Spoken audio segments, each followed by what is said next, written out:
So welcome, Caleb. Thank you so much for joining me. Yeah, absolutely. So happy to be here. Ready to answer all your questions and give any tidbits I can. Excellent. Well, with everybody I interview, and it, regardless of whether they're a vendor in the business or they're an independent owner or a property manager, I always want that origin story. How the heck did you get into this? You know, it's really not perhaps the most exciting thing to get into at the very outset for most people. So what got you into it, and what makes you so passionate about it? Absolutely. So there's a lot of individuals that I hear speak, and a lot of them started with their home, renting it, or, purchasing a small apartment or something, renting it.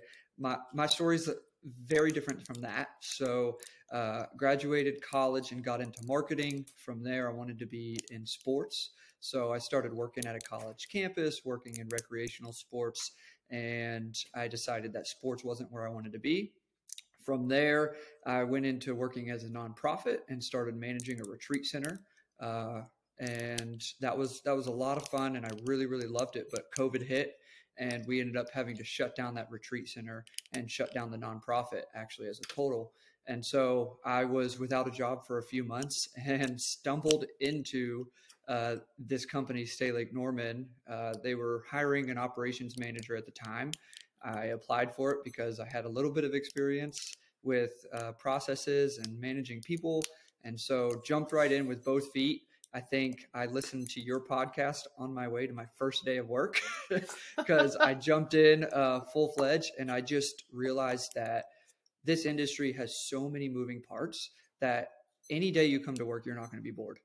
So that was really, really exciting for me. And then being able to work with people on different fronts. So I got to work with my staff, but I also got to work with homeowners who are investing. And then I also got to work with guests. So every single story is just a little bit different, and I get to connect with those individuals. And so that's what keeps me going every single day, is coming in and knowing that today's going to be completely different, and I might be able to change the life of one person today. So what's your role in the company right now? Yeah, absolutely. So after about 6 months with the company, the sole owner approached me and decided that he wanted to start taking a step back. And the only way he could do that is if he had someone fully vested in the company. So he gave me an opportunity to purchase part of the company. So at that point, my wife and I jumped in even further, purchased part of the company. I'm currently the COO and part owner of the company as well now. Right.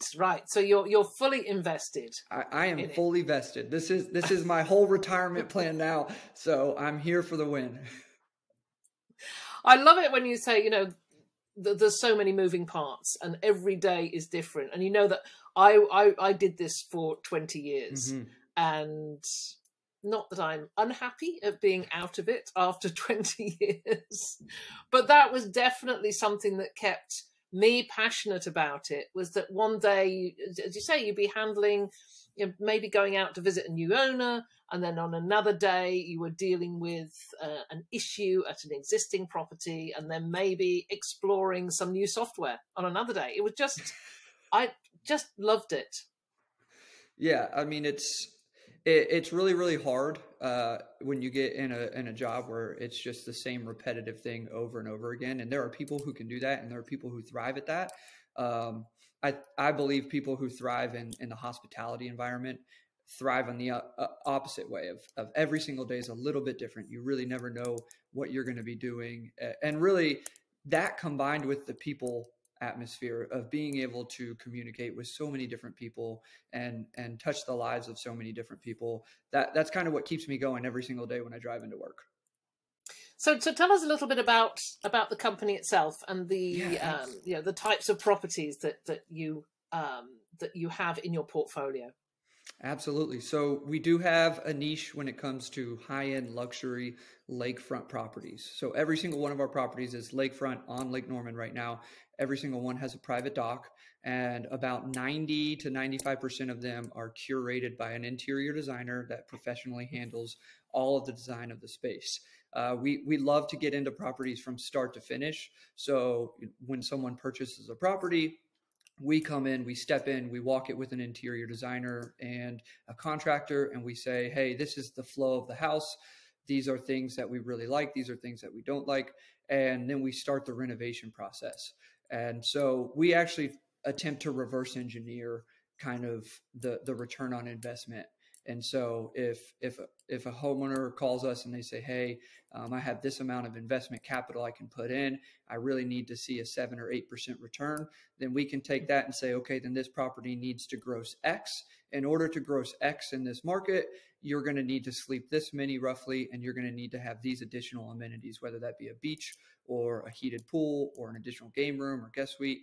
And then we can go into what does it look like to build that? Or what does it look like to renovate into that? And so that's how we really, try to curate a great, we're responsible for the investment. And our goal is to get the return that's needed in most cases on average. And so that's kind of how we handle it. So high-end luxury lakefront properties is our niche. If you want to segment that even further, you're going 16 plus with a heated pool. And that's where we really excel. That sounds fantastic. I have looked at the website and drooled over a number of the properties on there. So let's just explore this a bit about the owners. You're clearly particular about the types of properties that come into the portfolio. What about the owners themselves? Are they all amenable to you coming in and doing these renovations to their properties, or do you take on some that are, wanting to keep it as it is, or do their own thing, or have a greater involvement in it? That's a great question. So ideally, it's hands off from the owner. It's really looking at it as an investment of saying, I'm going to put my money in, and we trust you to make these decisions and make this property return what it needs to. With that said, there's always an emotional side to putting money into real estate, and we get that. We understand. So a lot of our homeowners do work with the interior designer and say, okay, I wish it would have, maybe these are some colors I really like. Mm-hmm. But recognizing this is a professional interior designer and they do this for a living, and look at all of our other properties and you've fallen in love with them because we've allowed the interior designer to make those decisions. So we do have people that are a little more hands-on. We do have people who just say, here's my money, play and get me the best return. We love those people. But when it comes to someone who just has a property that is like, this is my property, this is what it needs to be, we'd like to rent it. Those individuals, while there might be a market for that, we won't accept those individuals into our portfolio. And we take that very seriously. And we have many, many conversations with them explaining, this is how we operate. This is why we can do what we do. If you don't want to fit into that mold, it's fine. It's your decision. Just recognize we can't work together. Yeah, that's really interesting perspective. And I talked to Tyann Marsink from Branson Family Retreats fairly recently, and she was, she's growing. Although she manages her own very, very large properties, which she builds and markets, she's since been taking on some new properties in the property manager process. And one of the very most interesting things she said on that episode was that there are certain things which are non-negotiable with owners. Mm-hmm. And it sounds like you're operating a very similar policy, which is, it's a wonderful thing to be able to do. And I know that in my company, we weren't able to do that. There were...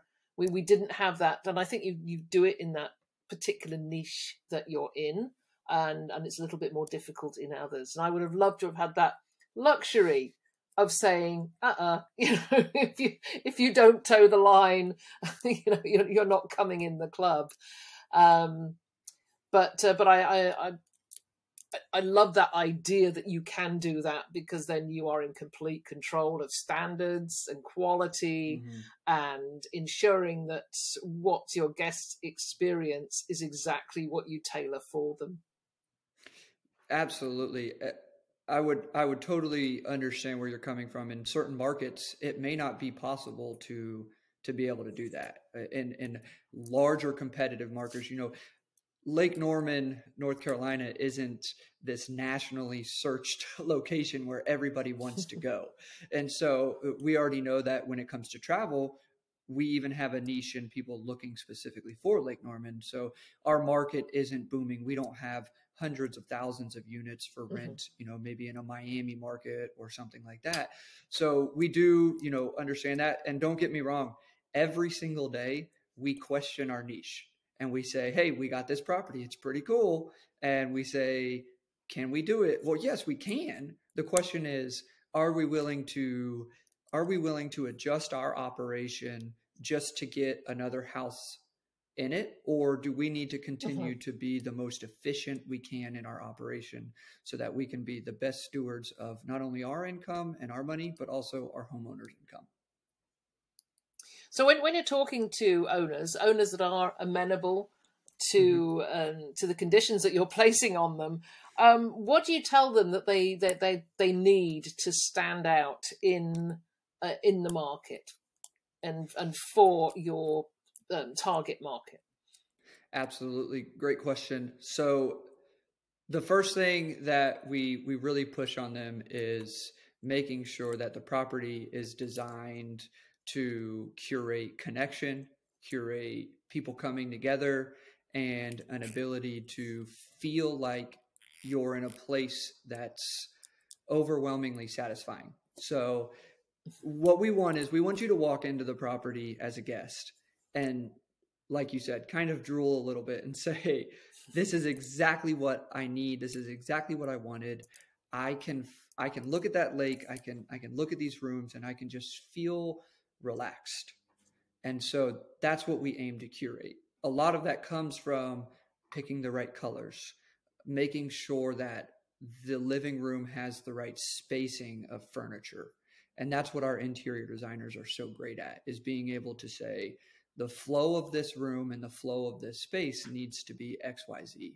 And so that's kind of the first step. The second step is making sure that there's a great relationship and understanding that we are a hands-off operating company when it comes to the investor. So the homeowner doesn't have to do anything. We have a large group of them that we communicate, and this is not the norm, but we communicate, maybe 4 times a year, every quarter, and just say, hey, everything's great. Property's doing great. At the end of the year, here's some updates that need to happen, and we can take care of that for you. We have some that we communicate with monthly, but it is very much a hands-off approach from the owner's perspective of saying, this is my investment. Once again, that's how we approach it. And then the last thing that we don't budge on whatsoever is safety. So if there's a safety concern at a property, that's marked right away. And if the homeowner is not willing to budge, we have threatened to cancel contracts on safety. And so that's something that's the third step that we really push. Yes, that sounds like you're talking straight from the Justin Ford playbook there. Oh yeah. Justin and I have become very, very good friends professionally and personally. And so he has definitely helped me and trained me and taught me a lot. And I've brought that to our homeowners, and it's a step above that a lot of people don't do. And so we want to separate ourselves in that aspect. And I think that's a very laudable pursuit in doing that. And I think, having been a property manager and seen properties of perhaps lesser quality come to us where they've been rented out for years, with some just monumentally scary safety issues, and us going in there and saying, okay, you've got to, we can't rent this if you want, we can't have a bedroom in a lower floor with no window. Yes. And we can't have those bunk beds because you want to pile people in. We can't have the bunk beds pushed up against windows. So yes, been there. Yes, it's so scary. And I have kids. And so that's when I jump into a property and I walk it right away. That's the first thought that goes to my mind is, okay, would I allow my 3-year-old to stay in this property? And would I feel comfortable walking into this property, not knowing anything about it, and ensuring that as a parent, I'm able to relax and let my kids play? And so that's something I take very, very seriously. And it's something that my wife takes serious now. And she calls me when she goes and travels and says, "Hey, I tested the smoke alarm. It works." And I'm like, "Okay, good. Thanks." So, Yeah, I think that's what everybody should do, that when they walk into into a rental home or even a hotel. Test right. the smoke alarm. Yep. Yeah. You've talked about the flow of a property and creating a space that your guests are going to love. It sounds like you have a very clear handle on your target market and the avatar of your guests. Can you go into that a little bit? Perfect. Would love to. So really, we have kind of two different markets here because we have a high seasonality.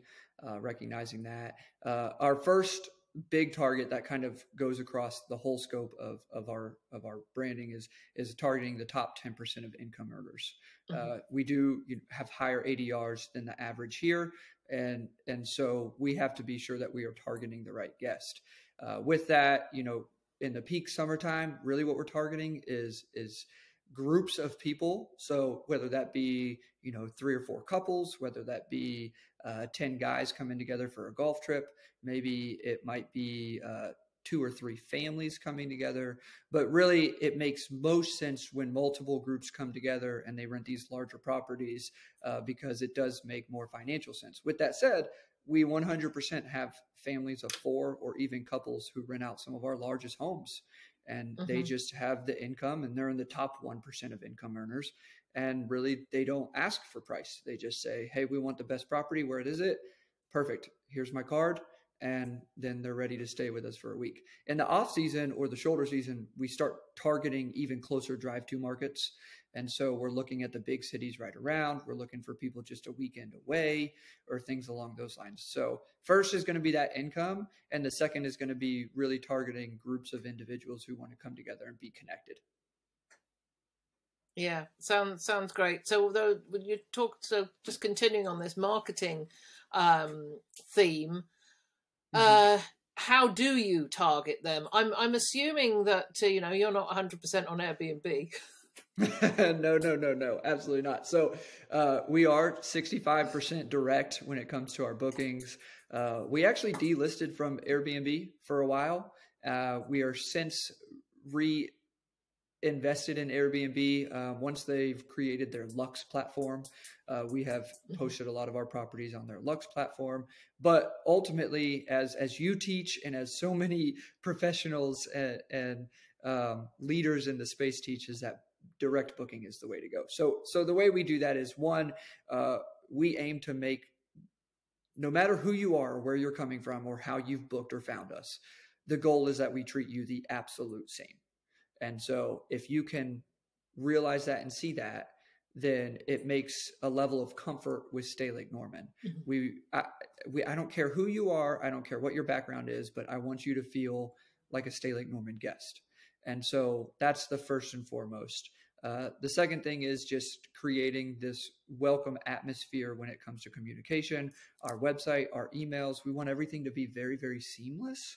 And so making sure people understand Stay Lake Norman, Stay Lake Norman, Stay Lake Norman, no matter where they booked from, they're going to provide a great experience for me. So then it just goes into everything we do, making people feel connected. So if that's going onto our website, learning a little bit about us, or going to our website, and every page you go to, you're going to see a picture of people in a space that we've curated, feeling connected, so that not only do they see the sense of connecting themselves with each other and their friends and family, but also giving that sense of connected to Stay Lake Norman. Yeah, that's great. Now, and I'm assuming, once they come in from a major platform, you're retargeting them to book direct the next time? 100%. So this is going to go, whether it's text messages or phone calls or email marketing, every single thing that we communicate with them, we are saying the word Stay Lake Norman so that they understand that. So we speak to every single guest on the phone before they're allowed to stay in our properties. And the first thing we do is, when they pick up the phone, "This is Caleb from Stay Lake Norman." And then we end the conversation with, "What can we do to make your stay even better?" And we ask them that question, what can we do? So everything we do is branded Stay Lake Norman. Every time they get a communication, it's Stay Lake Norman. It's book direct. It's come back and stay with us next time because you'll save even more money. Mm-hmm. Terrific. I want to talk about the partnerships that you have with other companies, because like many luxury brands, you are catering for the people who don't want to. They don't always want to cook their own meals. They don't want to wash up afterwards. So you have a number of partnerships with other companies, and it might be sort of rentals or catering. It always interests me is how do you are creating your own brand of standard and quality. How do you ensure that quality can remain high with the third-party companies that you work with? Because you talk about moving parts, but when you start bringing in third parties, that just creates yet another level of challenge, from what I can see. How do you do that? Very carefully. So the first thing is, with our properties, we do have a sister company, and so my business partner owns this boat rental company, and so that's the number one, is that we try to gain a little bit of ownership anywhere we can. That way we've got a little bit of say in the direction and the quality and everything, because we understand the niche of luxury and what we're trying to offer. So the first thing is the boat company, is that we have a hand in that. I oversee that company as well. And so I invested in that company, and I'm making sure that the boat rental company is matching the homes that are being provided. When it comes to the private chef and the catering and the meal delivery service that we've worked with, once again, my business partner purchased part of that company as well as myself. So we have a portion of that company under our control. And so we can understand the quality. We also use that service. So if we're doing a staff lunch, we'll purchase the food from that company. And that gives us an opportunity to, one, introduce our staff to it, but two, test the quality. When it comes to third parties that we don't have a financial investment in, what it comes down to is one, really building a partnership with the founders and the CEOs of those companies, and two, test running them. So we will say, hey, we would love to offer you to our guests. We'd love to promote you. We'd love to push you. We'd like to kind of see what you do. Can you show us? And then we'll reach out to our guests that we know use them, and we'll say, hey, do you have any feedback on that? Because we want to make sure that they're delivering an experience that's equal to what we're delivering. And we will always get, usually it's good feedback. And so we have yet to have to cancel a partnership because we try to do our due diligence as much as possible. It's really interesting hearing this, because I heard this from talk to Travis Wilburn from the Stay Charlottesville and the 100 collection recently, and he'd seen gaps in the market in Charlottesville, and he was jumping in and just filling those gaps, either investing in existing companies or creating another one. And that, of course, when you have that control, it takes away a lot of the iffy nature. And I think that's what I was looking at when I saw the site, and I saw all the different concierge services available, and I thought, oh gosh, what happens when the chef doesn't turn up, or if the quality's not as people would expect? So that's you gave such a great answer to that. And yeah, if if you're wanting to offer additional stuff to your guests, then buy into the company that's delivering it. Yes. Yeah, absolutely. Either buy in, or, like I said, just create that partnership, and so that they understand what you're doing and you understand what they're doing, and you can, the last thing I want to do is oversell. So I don't want to say this company's really great, you should work with them 100%. And then the next thing you know is it's a terrible experience, and now that's come back on me because I've recommended them. So we do our due diligence and have no problem investing in a successful company or what we think is going to be successful.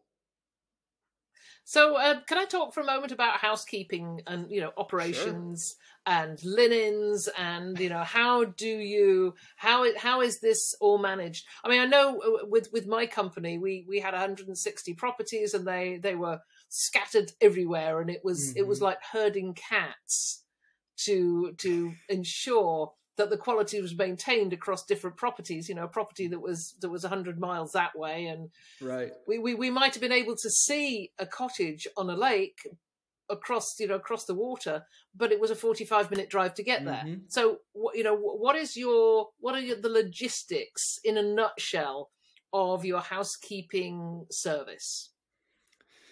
Oh, yes, this is an ever evolving department, and I think it'll continue to be ever evolving. So, when I initially started, the housekeeping was fully third party. It was Hmm. 98% of our housekeeping was done by one company, and we allowed them to handle all the logistics of the staffing and linens and everything along those lines. As as that relationship started hitting its limits, we decided to go fully in house. So we did the complete opposite. We said, okay, we're going to hire every single employee, we're going to manage it all in house, we're going to train them all. And that hit its limits in the peak season because we just couldn't find staff to hire for 3 months Hmm. and then let go. And so right now we are about a 60-40 blend, whether that's, so we keep about 40% of our cleans in-house with full-time and staff, and then we do about 60% outsourcing with 1099 contractors. And so what we do is, it's not this is your house, this is your house, this is your house. It's, you might be associated with 10 houses, and if Hmm. that populates a clean, you can grab that, and it's kind of a first come first serve. So if you're busy that day, you don't have to worry about working. But if you don't have any cleans this week and you want some income, then you can pick up all the cleans this week, kind of up to you. And so building that relationship with those third party vendors as well, we meet them at the properties, we introduce ourselves, we talk through tips and tricks that we have, we try to give them, pictures and things along those lines, checklists, so that there's nothing missed. And then afterwards, we do an additional inspection, which is a separate department in our company. And then that person comes in and actually inspects cleanliness and amenities to make sure everything's up to par and up to standard. And what about linens? How do Mhm. you have your own linen service? We do. So, a part of that initial transition to in-house housekeeping is, I'm very much a systems, processes, operations guy. That's what I do. That's what I love to do. I love logistics. And so we found that it was impossible to ensure that every single property was being accounted for when it came to linens, and if something was stained, being able to, one, treat it, get it back to the right house, and then charge the owner whatever. Hmm. So we ended up doing a linen buyback. We bought all the linens from the homeowners we had, we purchased additional linens in house, and now we do a linen lease program. So for every turnover, the homeowner pays a certain amount of rental, for each occupant for that lease. And then we handle all the linen in house. Currently, we use a laundromat, which isn't ideal, but we are in the process of building our own facility. And so hopefully by December, we'll have our own commercial laundry and new office space for that. I've talked to so many property managers recently who have gone that route. They've tried every which way Mm-hmm. to be efficient with laundry, and have finally gone the let's build our own unit route, because that's, once again, it's having control, isn't it? It's knowing, it's having the inventory control, knowing what's coming in, what's Mm-hmm. being done, what's going out. And yes, it wouldn't have worked with my company, but I it would have been lovely to have. Well, I'm very, very excited. I everybody I know that implemented a new laundry facility, it's like Christmas Day, they say, when everything's Yes. delivered. So I am waiting and waiting and waiting, and I'm so excited. And I know my staff is excited because they are tired of going to the laundromat Oh to wash yes, linens. yeah. Yeah, exactly, exactly. So, okay, this is a point I ask every property manager about Absolutely. their tech stack. You know, Yes. what's in your tech stack? What makes Stay Lake normal? Normal. what makes Stay Lake Norman run on, you know, run well and Yeah. without friction? So, man, there's so many. I mean, as we saw from that document that was shared all over the internet of all the different tech softwares there are out there for our industry. Some of my favorites that we use. One is our PMS system that's streamlined. We just implemented a new software, which a lot of people already had, and everybody said we were behind the pace on, but that was Breezeway. And so this is brand new for us, and we just wanted to wait for the right time. So it wasn't the right time previously, but now we're getting to the point where it's going to make our life a lot different. We use Wheelhouse, and we just transitioned to them for our pricing software, and then we use DAC for our guest enhancement app. So every one of our guests downloads the DAC mobile app, and it has all of our information about the house. It has upsells, local recommendations. Those are 4 that I don't think we could live without now. But at the same time, we're always looking at new things.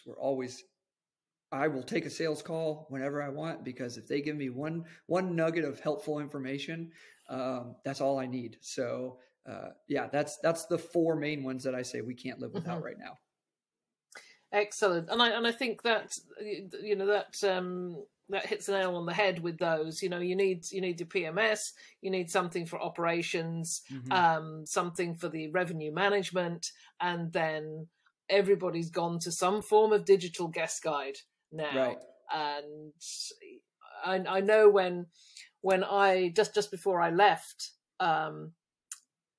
my property management company, I was still going to see new properties and seeing the dog-eared and coffee-stained old welcome books, and I hate to see them now. If I go and stay at a vacation rental, I want this on my phone. I want it. I want to have this weeks and weeks before I go.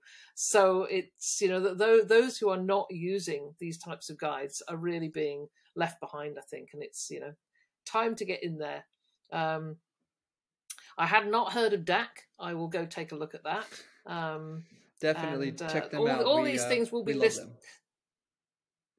Excellent. Well, all these will be listed in the show notes. Did you go to the VRMA International last year?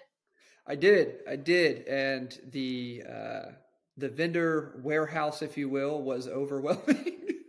Yes. But I did. I thoroughly enjoyed it, and I love going to some of those bigger shows, and then I like going to the smaller ones too, where it's a little bit more intimate and you can connect with people. But absolutely, we'll be back there this year as well. Well, it was. I was thinking about the last one I went to, which was I think I have been to one since COVID, and I can't remember. It just seems like a long ago. Oh, right. But I was just blown away by the exhibitor halls. And I remember sort of 15 years ago going to a VRMA conference, and there was just a spattering of vendors. And now, I mean, they as you say, warehouse. It's just go in and pick what you want off the shelf, and you're good to go. Yeah, exactly. Just everything is there. Caleb, if somebody's listening to this and thinking about getting into the property management business, what tips would you give them? If they're either starting out, or if they're just really looking to grow and get off on a new trajectory? Well, the first thing, and I think this goes a little bit into more that personal life as well, is one, just know your value and hold your value. So, us being in a niche, in a luxury high-end niche, oftentimes our commission is a little bit higher than maybe our competition, but we understand why. and we understand what our value proposition is and why we are so different. So being able to, one, recognize what your value is, and then being able to stick to that and hold to that, I think will help you not only grow, but I think it'll help you feel better about your growth as well. The second one is, and I tell my team this all the time, is find the best in class. So whether that be your people or your software or whatever you're using to make your business better, smoother, find the best in class. And if that means you have to pay a little bit more, pay a little bit more, because you'll see the dividends in the long run. And so that's what we do with everything. When we add a new software, I mean, Breezeway talked to me for 2 years before we signed up, because I wanted to ensure that they were the best option for us and they were going to be the best one. And I told them no a lot. But eventually they hit the notes that we needed to be the best that we needed. So find the best in class and know your value. Those are great tips, and certainly coming from a property management background, I would endorse both of those. And I like well, it took me a long time to get around to that finding best in class. You know, it for a long time it was find the most inexpensive. And if I was advising somebody going into the business now, is, you know, ditch that right. way of thinking, because, you know, some of this software is pricey because it's great, because they meet the needs of really dynamic and growing property management companies. And I know from our connection with Breezeway, we didn't use the whole offering of Breezeway, but I know when we took on their text messaging service that our lives were changed overnight. Absolutely. You know, what I remind my staff is, when they bring something like a proposal to me, I'm like, okay, how's this going to change the operation? How's this going to change your life? Why do we need this? And they'll give me the why. And I say, okay, is there another solution out there? And they always know to be prepared, because I'm going to ask, what are the other solutions and how can we do it?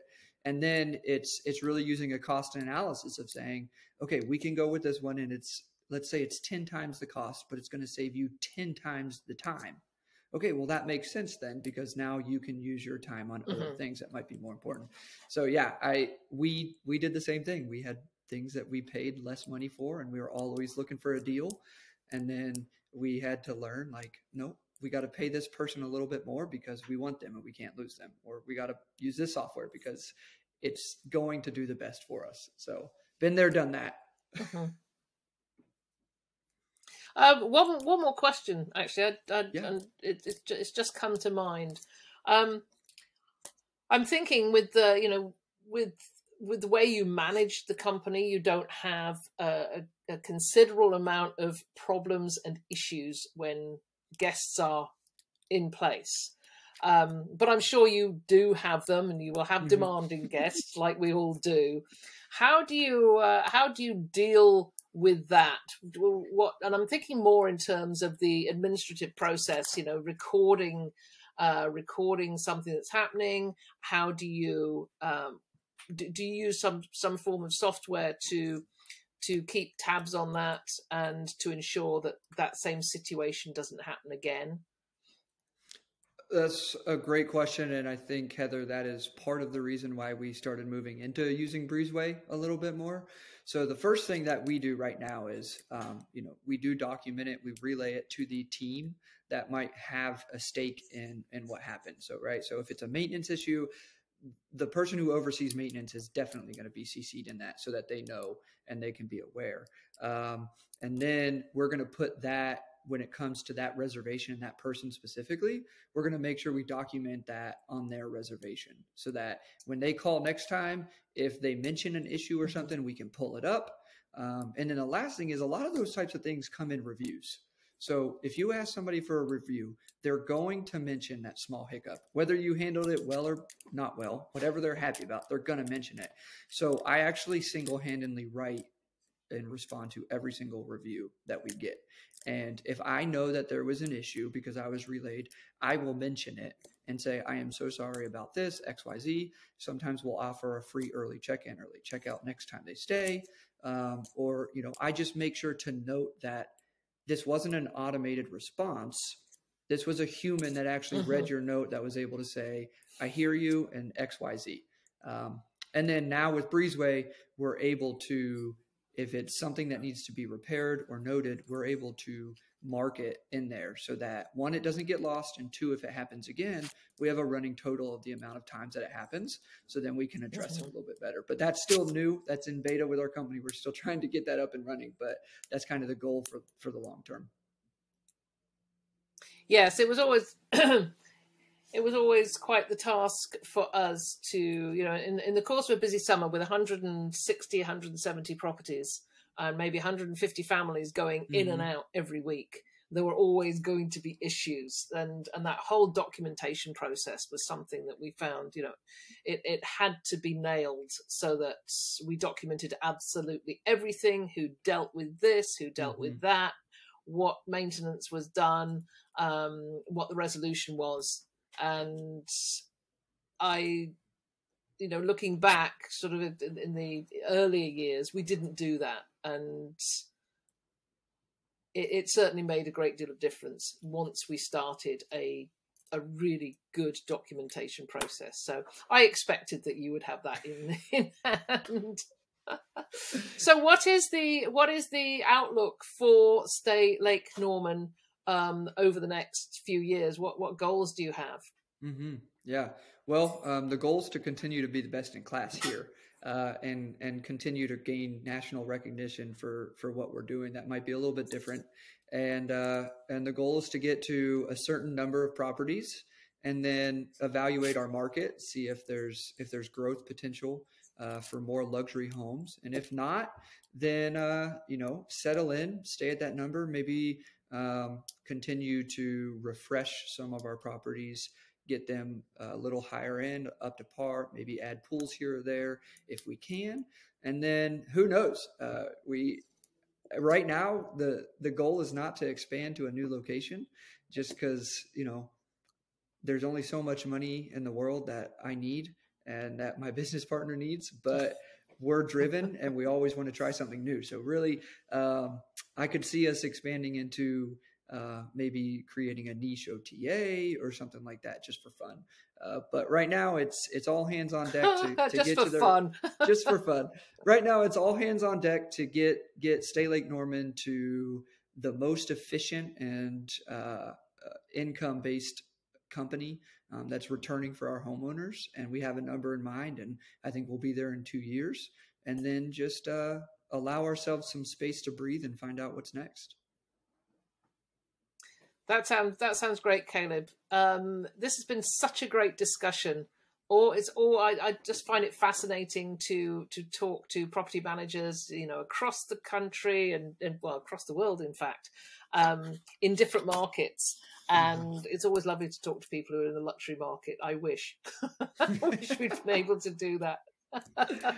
Well, you had your own challenges, and we have our own challenges, and yeah, thank you so much for joining me. It's been an absolute pleasure. I do hope we get to meet face to face, perhaps in Orlando in the fall.